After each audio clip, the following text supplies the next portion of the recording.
Pardon. Voilà, nous sommes en direct, mesdames, messieurs, au centre des congrès de Saint-Étienne. Hein, vous le savez, puisque vous venez sur cette page et vous êtes nombreux à venir sur cette page. Donc, on vous félicite. N'hésitez pas à laisser des commentaires. Hein, évidemment, on va vous répondre et on a la chance de recevoir François Lescure. Bonjour, François. Bonjour. Vous êtes président des médecins directs. C'est une plateforme de téléconsultation de la médecine à distance.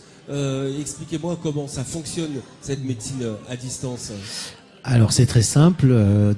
Dans le cadre d'une loi qui s'appelle la loi HPST, qui date déjà depuis 2010, on a été autorisé à faire de la téléconsultation, donc simplement pouvoir contacter un médecin à distance. Aujourd'hui, on peut utiliser le canal écrit, le canal oral, le téléphone ou la visio pour contacter un médecin. Donc vous réunissez en fait toute la gamme, écrit, vidéo, et audio, oui, tout à fait. Ça peut, voilà, on a une application mobile, on peut appeler directement un numéro gratuit. Et notre modèle économique, c'est un modèle où on travaille en partenariat avec des assureurs complémentaires santé, même si la sécurité sociale envisage dans ce qu'on appelle le PLFSS 2018 la contribution de l'assurance maladie à la téléconsultation, à la télémédecine, à la téléexpertise au sens large. Donc c'est quelque chose ça fait depuis longtemps en gestation, et on espère qu'avec ce nouveau gouvernement et ce nouveau PLFSS, on va enfin décoller, parce qu'il faut pas se leurrer, c'est quelque chose qui est assez utilisé dans beaucoup de pays, et on n'est pas à la traîne forcément, mais on n'est pas forcément en avance non plus. Je pense qu'il y a une volonté gouvernementale quand même pour ça, c'est clair. Hein. Oui, il y a une volonté gouvernementale, et puis cette volonté gouvernementale, elle vient s'appuyer sur un constat qui est que il y a une démographie médicale en baisse. Aujourd'hui, il faut juste se rendre compte, cette année, on perd 8000 médecins et on en crée 4000.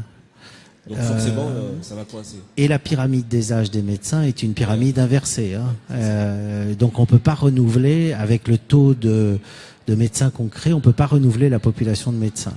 Donc c'est un vrai souci aujourd'hui. Et puis il y a aussi le territoire, parce qu'il y a non seulement la démographie, mais il y a la répartition géographique qui pose un souci, parce que comme les médecins peuvent s'installer, ils ont la liberté de s'installer où ils veulent, il y a certains territoires qui sont sous-dotés, et pas forcément des territoires qu'on pourrait imaginer compliqués d'accès.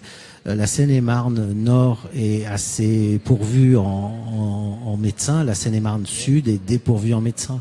Donc on est tout près de Paris. C'est pas voilà. C'est vrai. Cela nécessite évidemment peut-être de la technologie. Là aussi, ça devient de plus en plus facile, la technologie, pour accéder à votre service. Ah oui, mais c'est pas forcément très compliqué. Alors, quand vous prenez une application mobile Médecin Direct, vous connectez, ça c'est logique.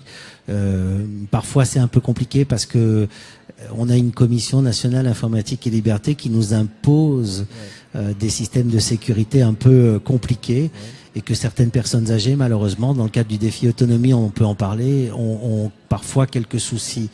Alors, ils nous appellent, on règle le problème pour eux, on pose la question aux médecins pour eux, parce qu'on leur rend service, et c'est quand même très utile. Et ils sont très contents.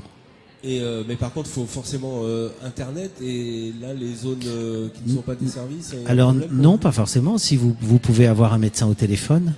Et voilà, donc la solution est assez vite trouvée. Et puis, alors c'est évident que les plus jeunes d'entre nous utilisent essentiellement le smartphone, et ils posent leurs questions dans le métro à n'importe quel moment du jour et de la nuit.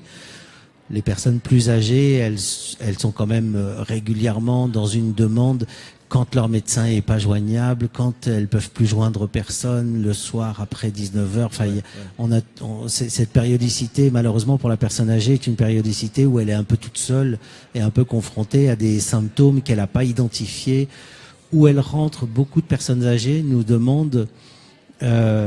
posent des questions en revenant de chez leur médecin. parce qu'elles n'ont pas compris. Ah oui, d'accord. Elles n'ont pas compris ce que le médecin leur a expliqué. C'est pas qu'il n'a pas pris le temps d'expliquer, c'est qu'elles étaient dans un stress un peu important et qu'elles n'ont pas capté. Et quand elles reviennent chez elles, elles sont dans leur cadre. Elles sont dans leur cadre, elles sont plus calmes, elles regardent l'ordonnance. Mais pourquoi il m'a changé le médicament et pourquoi il m'a enlevé j'avais l'habitude de prendre 2 comprimés, il m'en a dit plus qu'un. Mais le médecin a fait son boulot, il l'a expliqué, oui, hein. Bien sûr. Mais dans ce cadre-là, on vient en complément d'une post-consultation. Et puis je pense qu'il y a un stress évident quand on est en cabinet médical qui fait que la personne ne capte pas tout et on est là pour ça. Un salon comme Défi Autonomie, pour vous, c'est important votre présence, pour le coup? Ben oui, parce que vous avez vu que les thèmes abordés sont beaucoup autour de la téléconsultation, parce que sans que la téléconsultation soit la panacée universelle, encore une fois, comme c'était dit ce matin, puis hier aussi dans les conférences, l'un ne va pas remplacer l'autre. Il faut pas se leurrer. L'un va en complément de l'autre et on apporte des solutions là où le médecin traitant, aujourd'hui, c'est quand même très compliqué pour un médecin traitant d'accepter des nouveaux patients. Parce que déjà son lot de patients et c'est très compliqué. Ils sont débordés déjà. Ouais. Ils sont déjà débordés. Donc ça vient en complément. Mais et je pense que c'est tout à fait utile au reste des éléments du parcours de soins, hein, parce qu'on n'est pas encore une fois pour remplacer le parcours de soins ou intervenir dans le parcours de soins. Donc vous voyez comme c'est important tout cela et bien merci François Lescure d'être venu sur le plateau. Vous pouvez encore rencontrer le président de Médecins Directs. Encore une fois, on se sert de la technologie pour aider nos aidés. Merci beaucoup. Merci beaucoup.